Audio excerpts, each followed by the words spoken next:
घनत्व, वृद्धि और संघटन। जनसंख्या वितरण।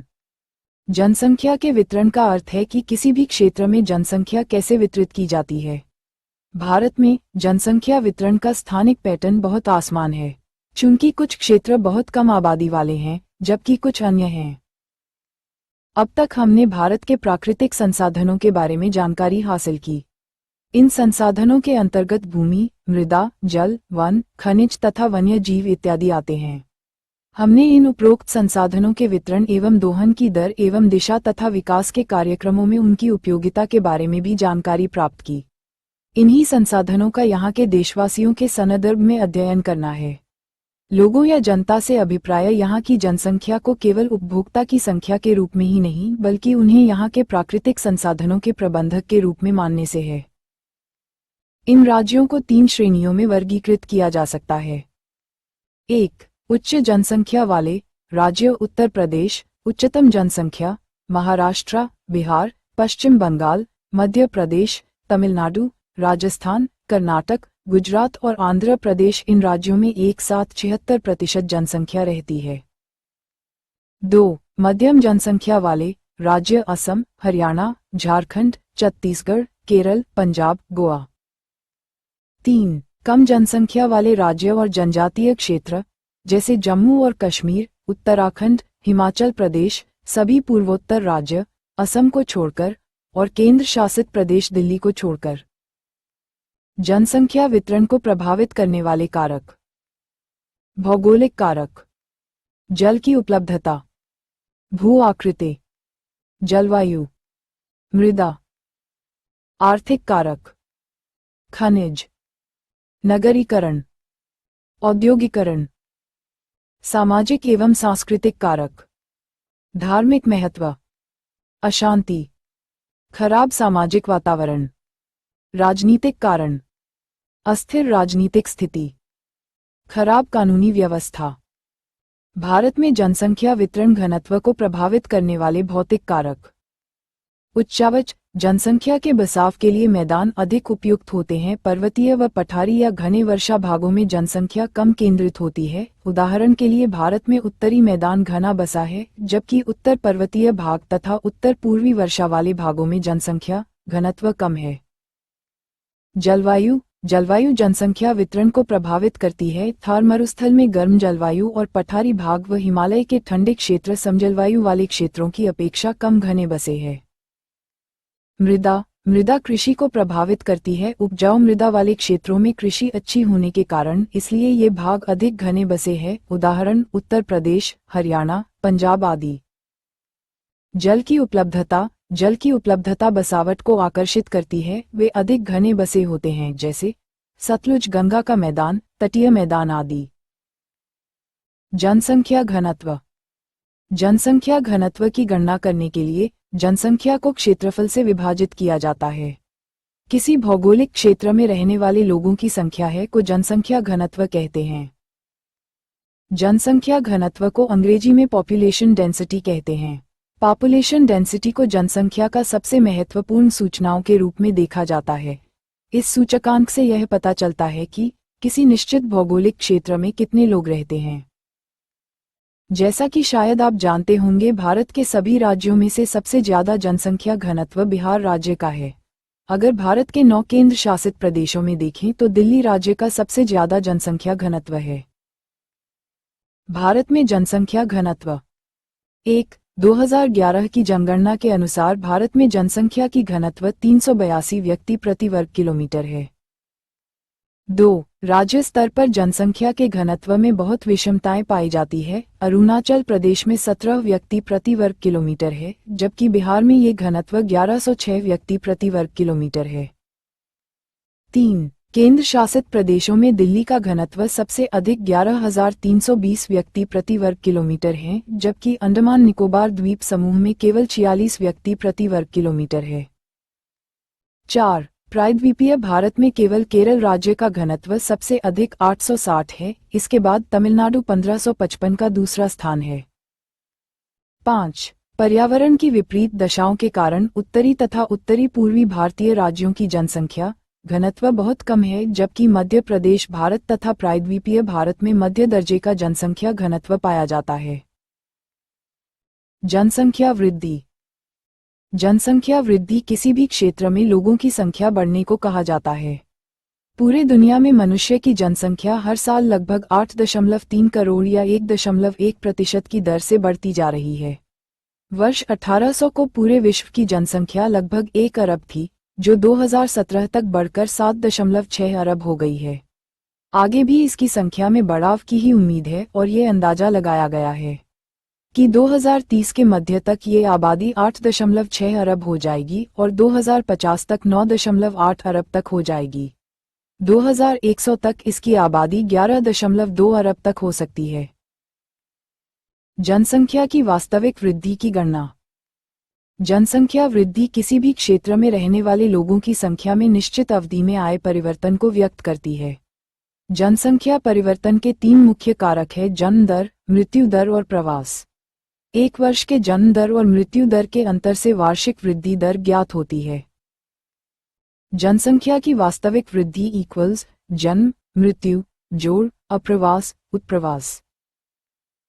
जनसंख्या वृद्धि दर किसी विशेष क्षेत्र में विशेष समयावधि में होने वाले जनसंख्या परिवर्तन को जब प्रतिशत में व्यक्त किया जाता है, उसे जनसंख्या वृद्धि दर कहते हैं। भारतीय जनसंख्या वृद्धि की 4 प्रवृत्तियां। प्रावस्था 1, 1901, 1021। स्थिर वृद्धि की अवधि 1921 से पहले 1901 से 1921 की अवधि को भारत की जनसंख्या की वृद्धि की स्थिर अवस्था कहा जाता है, क्योंकि इस अवधि में वृद्धि दर अत्यंत निम्न थी, यहाँ तक कि 1911-1921 के दौरान ऋणात्मक वृद्धि दर रही है। जन्म दर, मृत्यु दर दोनों ऊंचे थे, जिससे वृद्धि दर निम्न रही है। प्रावस्था 2, 1921-51। निरंतर वृद्धि की अवधि 1921-1951। इस अवधि में जनसंख्या वृद्धि निरंतर बढ़ती गई, क्योंकि स्वास्थ्य सेवाओं में वृद्धि के कारण मृत्यु दर में कमी आई, इसीलिए इस अवधि को मृत्यु प्रेरित वृद्धि कहा जाता है। प्रावस्था 3, 1951-81। तीव्र वृद्धि की अवधि 1951-1981। इस अवधि को भारत में जनसंख्या विस्फोट की अवधि के नाम से भी जाना जाता है। विकास कार्यों में तेजी, बेहतर चिकित्सा सुविधाएं, बेहतर जीवन स्तर के कारण मृत्यु दर में तीव्र ह्रास और जन्म दर में उच्च वृद्धि देखी गई। प्रावस्था 4, 1981 से आज तक। घटती वृद्धि की अवधि 1981 से आज तक। 1981 से वर्तमान तक वैसे तो देश की जनसंख्या की वृद्धि दर ऊंची बनी रही है, परंतु इसमें धीरे धीरे मंद गति से घटने की प्रवृत्ति पाई जाती है। विवाह की औसत आयु में वृद्धि, स्त्रियों की शिक्षा में सुधार व जनसंख्या नियंत्रण के कारगर उपायों ने इस वृद्धि को घटाने में मदद की है। जनसंख्या संगठन। जनसंख्या संगठन जनसंख्या संगठन का अभिप्राय एक देश की जनसंख्या का उसकी विशेषताओं जैसे कि आयु, लिंग, व्यवसाय आदि के आधार पर वर्णन करना जनसंख्या संगठन कहलाता है। भाषाई वर्गीकरण। भारत में बोली जाने वाली भाषाओं को मुख्य रूप से 4 परिवारों में बांटा जाता है: भारतीय, यूरोपीय, आय, द्रविड़, ऑस्ट्रिक, चीनी, तिब्बत। भाषा परिवारों की विशेषताएं। भारतीय, यूरोपीय, आर्य। कुल जनसंख्या का लगभग 3/4 भाग आर्य भाषाएं बोलता है। इस परिवार की भाषाओं का संकेंद्रण पूरे उत्तरी भारत में है, इसमें हिंदी मुख्य है। द्रविड़ भाषा परिवार। 1. कुल जनसंख्या का लगभग 5वां भाग द्रविड़ भाषाएं बोलता है। 2. इस परिवार की भाषाएं मुख्यतः प्रायद्वीपीय पठार तथा छोटा पठार के क्षेत्रों में बोली जाती है। इस परिवार में तेलुगु, तमिल, कन्नड़ तथा मलयालम मुख्य भाषाएं हैं। आर्थिक स्तर की दृष्टि से भारत की जनसंख्या को 3 वर्गों में बांट सकते हैं। 1. मुख्य श्रमिक, वह व्यक्ति जो एक वर्ष में कम से कम 183 दिन कामा करता है, मुख्य श्रमिक कहलाता है। 2. सीमांत श्रमिक, वह व्यक्ति जो एक वर्ष में 183 दिनों से कम दिन काम करता है, सीमांत श्रमिक कहलाता है। 3. अश्रमिक, जो व्यक्ति बेरोजगार होता है उसे अश्रमिक कहते हैं। देश की जनसंख्या में किशोरों का क्या योगदान? 10-19 वर्ष की आयु के लोगों को किशोर कहते हैं। किशोर जनसंख्या का मूल्य अत्यधिक है, भविष्य में उनसे आशाएं होती है, इन पर देश का विकास व उन्नति निर्भर होती है। किशोर वर्ग जल्दी सुभेद्य हो जाता है, उनका मार्गदर्शन करना आवश्यक होता है। किशोरों के मार्गदर्शन के लिए सरकार के द्वारा उठाए गए कदम। राष्ट्रीय युवा नीति 2003 के अंतर्गत युवाओं के चौमुखी विकास पर बल दिया। देशभक्ति व उत्तरदायी नागरिकों के गुणों का विकास करना। युवाओं की प्रभावी सहभागिता और सुयोग्य नेतृत्व के संदर्भ में उनको सशक्त करना। महिलाओं और लड़कियों के सशक्तिकरण पर बल दिया है। राष्ट्रीय युवा नीति संयोग से 4 मई 2022 को खेलो इंडिया शुरू होने के 2 दिन बाद युवा कार्यक्रम और खेल मंत्रालय ने 6 मई 2022 को एक मसौदा राष्ट्रीय युवा नीति 2021 को सार्वजनिक पटल पर जारी किया।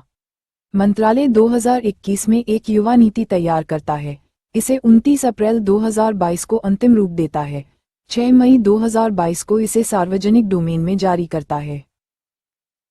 राष्ट्रीय युवा नीति मुख्य उद्देश्य युवाओं व किशोरों के चहुमुखी विकास पर बल देना, उनके गुणों का बेहतर मार्गदर्शन देना ताकि देश के रचनात्मक विकास में वे अपना योगदान दे सकें। उनमें देशभक्ति व उत्तरदायी नागरिकता के गुणों को बढ़ाना। आर्थिक गतिविधियों में स्त्रियों की कम प्रतिभागिता के कारण। संयुक्त परिवार, निम्न सामाजिक व शैक्षिकी स्तर, बारंबार शिशु जन्म, रोजगार के सीमित अवसर। समाज के समक्ष किशोरों की प्रमुख चुनौतियां। 1. निरक्षरता। अधिकतर किशोर वर्ग, विशेषतम स्त्रियां निरक्षर हैं, जिसके कारण वह अपने व परिवार के विकास में योगदान नहीं दे पाती। 2. औषध दुरुपयोग। अधिकतर किशोर शिक्षा पूरी किए बिना ही विद्यालय छोड़ देते हैं और औषध या मदिरापान के कारण रास्ता भटक जाते हैं। ऐसे लोग समाज के लिए अभिशाप बन जाते हैं और सामाजिक परिवेश को बिगाड़ते हैं। 3. विवाह की निम्न आयु। विवाह की निम्न आयु उच्च मातृ मृत्यु दर का कारण बनती है, जो आगे जाकर लिंगानुपात को प्रभावित करती है। 4. समुचित मार्गदर्शन का अभाव। किशोरों को समुचित मार्गदर्शन देने के लिए किसी ठोस कदम का अभाव है, जिस कारण वे मार्ग से भटक जाते हैं। 5. अन्य चुनौतियां। HIV एड्स, किशोरी माताओं से उच्च मातृ मृत्यु दर आदि। भारत के आयु पिरामिड की विशेषताएं। उच्च आयु वर्ग में पिरामिड संकरा है। योजक चिन्ह। 22% जनसंख्या 50 वर्ष की आयु तक पहुंच पाती है। 60 वर्ष की आयु के लोगों की जनसंख्या 12% है। 40-49 वर्ष आयु वर्ग में 10% जनसंख्या पाई जाती है। भारत में लिंग अनुपात घटने के 4 कारण। लड़कियों की अपेक्षा लड़कों के जन्म को प्राथमिकता। कन्या भ्रूण हत्या। कुपोषण के कारण बाल्यावस्था में ही कन्या शिशुओं की मृत्यु हो जाती है। समाज में स्त्रियों को कम सम्मान प्राप्त होना, उनके स्वास्थ्य व पोषण पर ध्यान न दिया जाना।